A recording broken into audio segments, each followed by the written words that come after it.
Good morning everyone. कल हम लोगों ने चैप्टर नंबर फर्स्ट स्टार्ट किया था।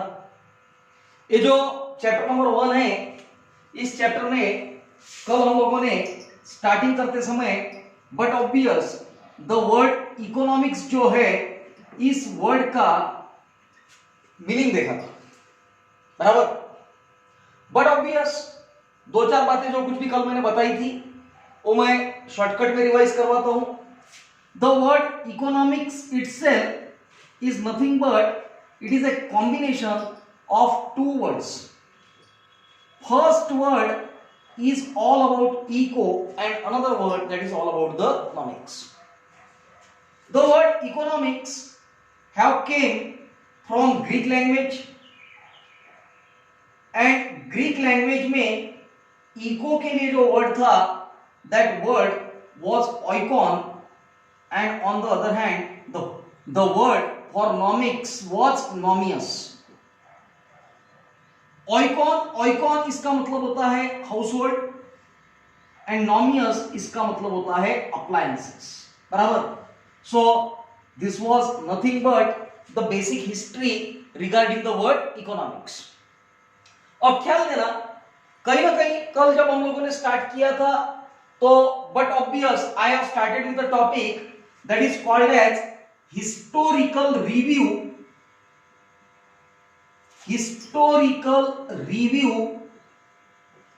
Of economics. जहां तक हिस्टोरिकल रिव्यू ऑफ इकोनॉमिक्स का सवाल है, बट ऑब्वियस इसमें हम लोगों ने 3 ऑथर स्टार्ट किए थे, जिसमें से 2 ऑथर्स का इंफॉर्मेशन मैंने आप लोगों को कल कवर करवा के दिया था। First Adam Smith, then doctor Alfred Marshall, and third economist was there, that is Professor Lionel Robbins. ख्याल देना, समझने की कोशिश करना। 17th century, 18th century, 19th century, बराबर। 17th सेंचुरी में एडम स्मिथ थे, 18th सेंचुरी में डॉक्टर अल्फ्रेड मार्शल थे एंड 19th सेंचुरी में professor Lionel Robin was there, बराबर। समझने की कोशिश कर। एडम स्मिथ इनका जो कंसेप्ट था, that concept is all about wealth oriented.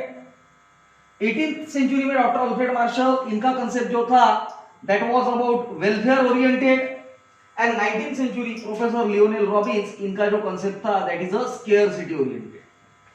अब एडम स्मिथ और डॉक्टर अल्फ्रेड मार्शल ये दोनों का भी जो बेसिक इंफॉर्मेशन था वो मैंने कल आप लोगों को बताया था। ख्याल देना, समझने की कोशिश कर। एडम स्मिथ इनके बारे में 2-4 बातें जो बताई गई थी। 17th सेंचुरी में एडम स्मिथ आए थे, बट ऑब्वियस एडम स्मिथ इन्होंने जो कंसेप्ट दिया था इकोनॉमिक्स का, that concept was a wealth oriented. Adam Smith बहुत पुराने इकोनॉमिस्ट है, इस वजह से इन्हें कहा जाता था क्लासिकल इकोनॉमिस्ट। एडम स्मिथ ये ऐसे इकोनॉमिस्ट है जिन्होंने बट ऑब्वियस फर्स्ट टाइम पूरे वर्ल्ड को इकोनॉमिक्स से वर्ड इंट्रोड्यूस कराया था एंड डेफिनेटली फर्स्ट टाइम किसी तो भी व्यक्ति ने वर्ड इकोनॉमिक्स का इंट्रोडक्शन पूरे वर्ल्ड को दिया था, इस वजह से ही was called as the father of economics. Clear. इन्होंने 1776 में बुक लिखा था, बुक का नाम था वेल्थ ऑफ नेशन और बुक का कंप्लीट टाइटल था an inquiry into nature and causes of wealth of nation. Clear. फिर 18th century doctor Alfred Marshall, but obvious doctor Alfred Marshall is known as neo classical economist. Doctor Alfred Marshall ने book लिखा था 1890 में। Doctor Alfred Marshall ने जो book लिखा उस book का नाम है प्रिंसिपल्स ऑफ इकोनॉमिक्स। नाम क्या है? प्रिंसिपल्स ऑफ इकोनॉमिक्स, बराबर। And ultimately at the end of the day इन्होंने जो बुक लिखा था उसमें उनका डेफिनेशन भी वेलफेयर ओरिएंटेड था। उनका कहना था economics is a science of welfare. अब हम लोग स्टार्ट करेंगे विथ प्रोफेसर लियोनेल रॉबिन्स। ये प्रोफेसर लियोनेल रॉबिन्स का इंट्रोडक्शन यहां से आज हम लोगों का एक न्यू पार्ट रहेगा। प्रॉपर तरीके से ख्याल देना, प्रॉपर तरीके से समझना, बिना गड़बड़ किए ख्याल दे बेटा। इकोनॉमिक्स को जो डिवाइड किया जाता डेफिनेटली वो उनके ऑथर्स के अनुसार भी डिवाइड किया जाता। एडम स्मिथ का जो कालावधि था, एडम स्मिथ का जो सिनेरियो था, that was a different. Doctor Alfred martial का जो सिनेरियो था, that was a different. And professor Lionel Robbins इनका जो सिनेरियो है, that is again different. Clear? चलो ख्याल दो। अब थर्ड इकोनॉमिस्ट हम लोग स्टार्ट करेंगे और इनका नाम है professor Lionel Robbins. Professor Lionel Robins, ख्याल दे। प्रोफेसर लियोनेल रॉबिन्स ए 19th सेंचुरी में आए थे। प्रोफेसर लियोनेल रॉबिन्स एक कौन से सेंचुरी में आए थे? 19th सेंचुरी, बराबर। Again there is one thing, professor Lionel Robbins ये एडम स्मिथ और मार्शल के बाद में आए हुए हैं। इनका जो कंसेप्ट है इकोनॉमिक्स का, वो कंसेप्ट स्केयरसिटी ओरिएंटेड है। स्केयरसिटी ओरिएंटेड, बराबर। अब ये स्केयरसिटी वर्ड का मीनिंग क्या होता है डेफिनेटली हम लोग देखेंगे। ख्याल दो, स्केयरसिटी इसका मतलब होता है दुर्विरता, या इसको हम लोग ऐसा भी कह सकते हैं, things which are not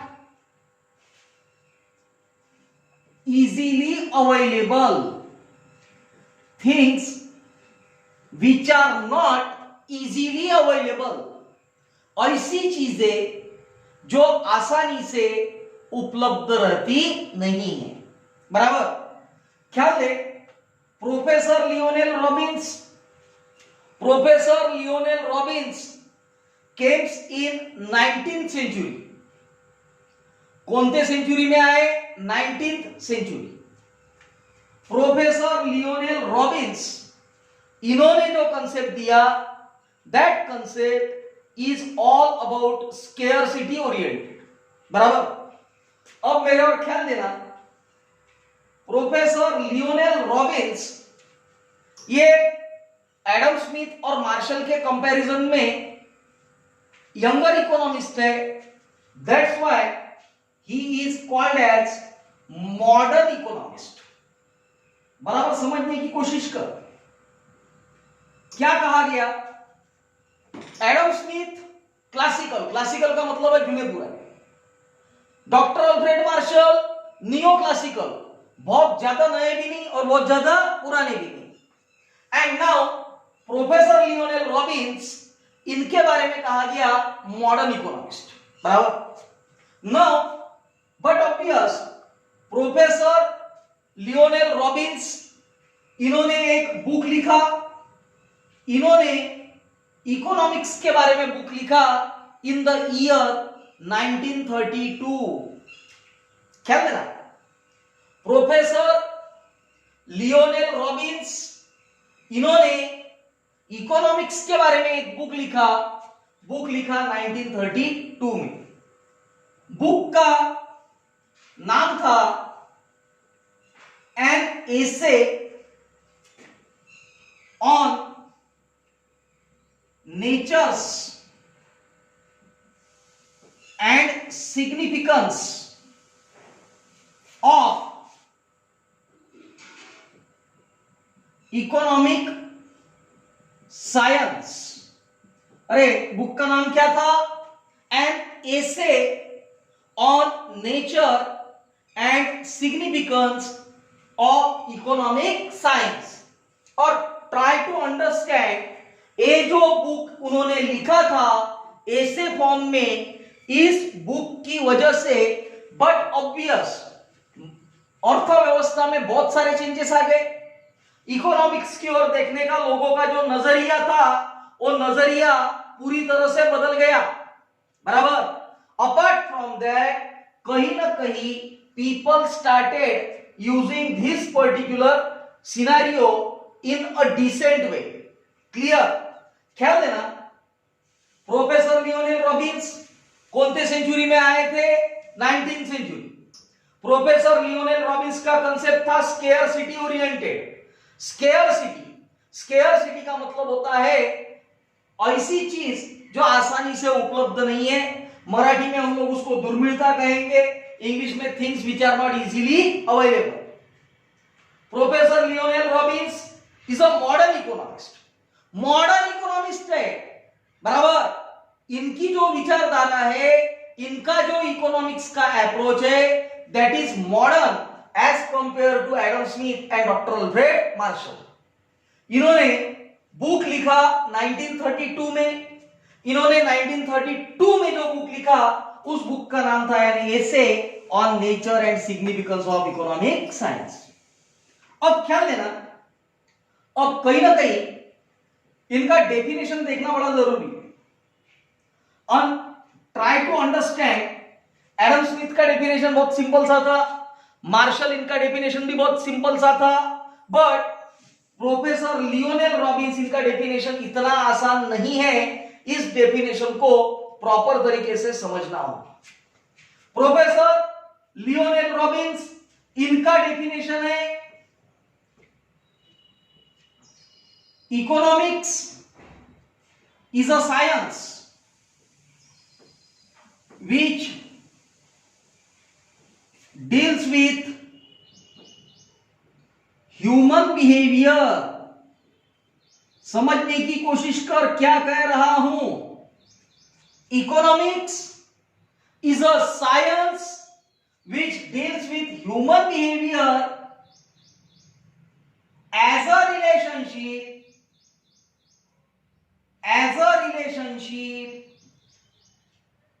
between ends and scare means which have alternative uses,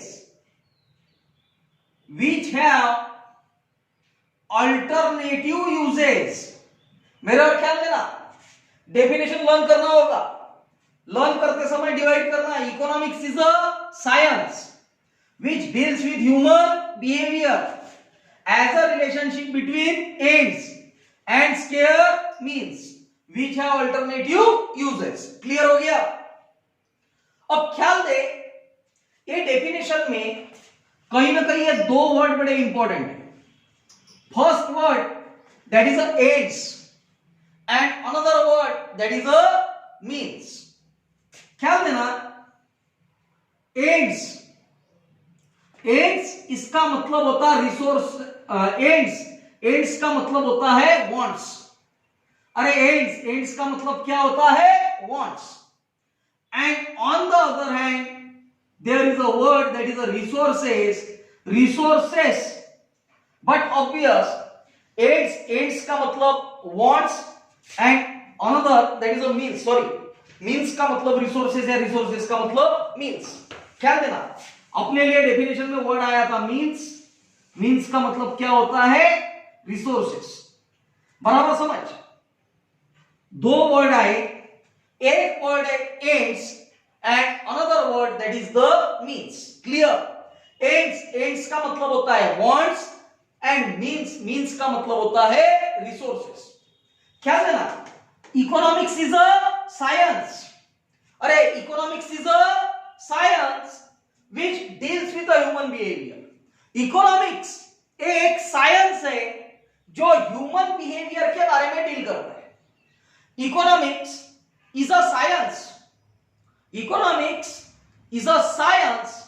which deals with the human behavior as a relationship between ends and scare means which have alternative uses। बराबर? ख्याल देना, ends का मतलब है wants wants का मतलब है इच्छा, बराबर। मीन्स यानी रिसोर्सेस, रिसोर्सेस इसका मतलब है कि भाई जो कोई भी चीजें आपके पास में अवेलेबल है। नॉर्मली रिसोर्सेस इस वर्ड का मीनिंग हम लोग क्या कंसीडर करते हैं? मनी, बराबर। अब एक बात समझने की कोशिश कर, इकोनॉमिक्स में एक बड़ा प्रॉब्लमेटिक इशू, इकोनॉमिक्स है, साइंस है, कौन से चीजों के बारे में बात कर रहा है? Human behaviour. अरे कौन से चीजों के बारे में बात कर रहा है? Human behaviour. और जहां तक ह्यूमन बिहेवियर का सवाल है, ह्यूमन वांट्स आर अनलिमिटेड। अरे भाई इंसानों की इच्छा कैसी है? अनलिमिटेड। ख्याल दे, मेरा कहना बराबर समझ। Human wants are unlimited and means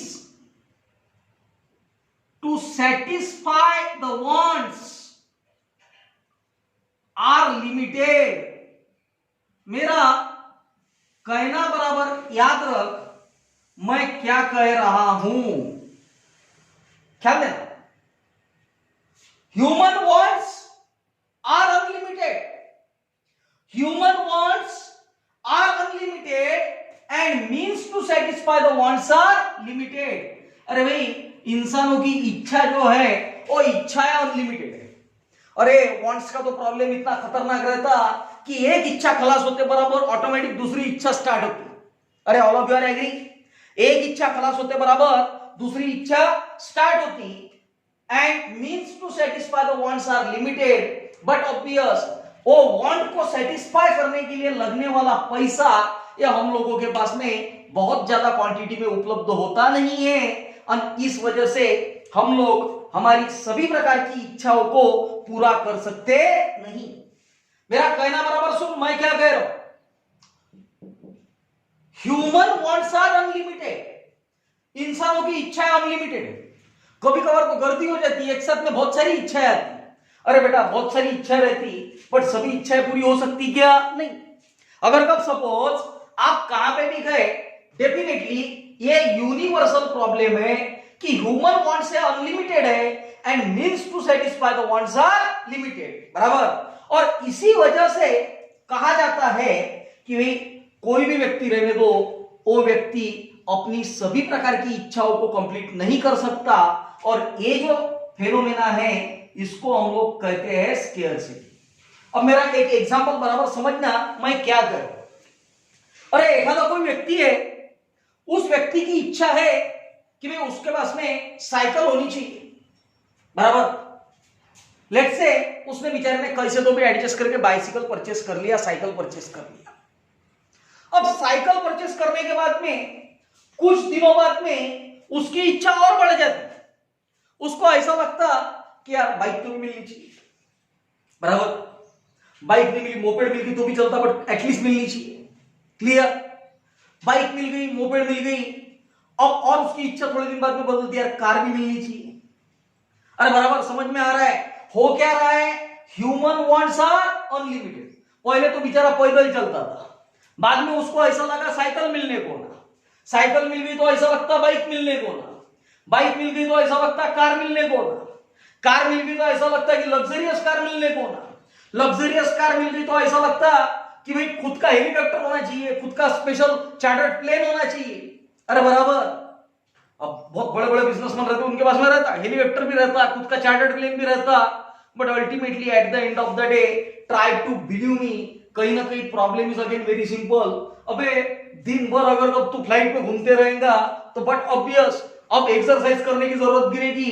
ultimately रोज सुबह एक्सरसाइज करना पड़ेगा, रोज सुबह मॉर्निंग वॉक के लिए जाना पड़ेगा, कहीं ना कहीं मॉर्निंग वॉक के लिए जाना पड़ेगा। मतलब पहले भी तू चलने का काम करता था, अभी भी चलने का काम कर रहा, ये पूरा एक साइकिल है बेटा। क्या है? साइकिल। समझ में आया? इसीलिए कहीं ना कहीं कहा जाता है human wants are unlimited and means to satisfy the wants are limited. Human wants are unlimited and means to satisfy the wants are limited. और क्लियर हो गया? अब ख्याल दे, ये जो डेफिनेशन है, इस डेफिनेशन के बेसिस पे कहीं ना कहीं इसके कुछ फीचर्स जनरेट होते हैं। अब फीचर्स बराबर समझना, डेफिनेशन के फीचर्स कौन से, जैसे कि अब यहां पे सबसे पहला फीचर्स तो यही आएगा कि भाई इकोनॉमिक्स इज अ साइंस। अरे पहला feature that is economics is a science, economics एक साइंस है। Second feature, it deals with human behaviour. Economics एक कौन सी चीज की स्टडी करता है?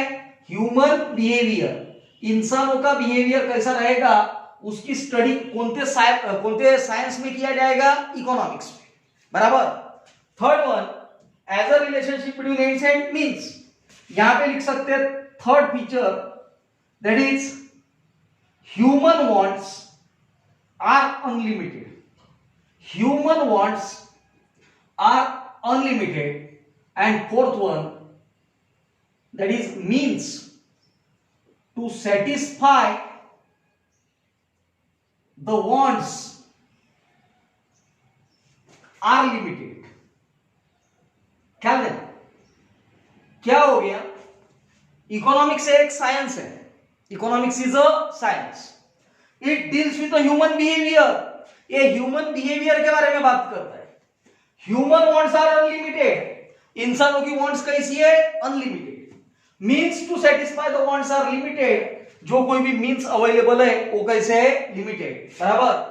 Which have alternative uses, and last one let's say means have an alternative uses, means have an alternative uses. बेटा means का अल्टरनेटिव यूजेस है, इसका मतलब जो कुछ भी पैसा आपके पास में अवेलेबल है उस पैसे के अल्टरनेट इस्तेमाल हो सकते हैं। Clear? Now this was all about professor Lionel Robins. अब 2 मिनट समझने की कोशिश कर, कहीं ना कहीं प्रोफेसर लियोनेल रॉबिन्स के बाद में एक व्यक्ति आता जिसका नाम है रैगनर फ्रिश। रैगनर फ्रिश, इसके बारे में समझने की कोशिश कर। रैगनर फ्रिश एक ऐसा व्यक्ति है हु वाज रिसर्चर।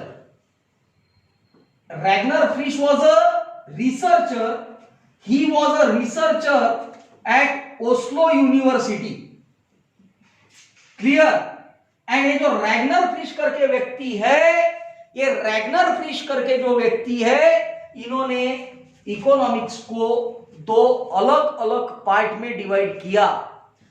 समझ लेना, Ragnar Frisch was a researcher, बराबर। कहां पे रिसर्चर था? Oslo university. इन्होंने 1933 में एक रिसर्च कंडक्ट किया, और इन्होंने जो रिसर्च कंडक्ट किया उस रिसर्च के बेसिस पे इन्होंने प्रूव किया कि भाई इकोनॉमिक्स एक ऐसा साइंस है which got classified into 2 different parts. Out of that, first is called as microeconomics, and another part is there that is called as macroeconomics. पहला part microeconomics and another part that is a macroeconomics. और clear हो गया? अब हम लोग कल जो next lecture देखेंगे, नेक्स्ट वीडियो देखेंगे, उसमें कहीं ना कहीं we will start with the micro and macro economics. Clear हो गया? डन। Thank you.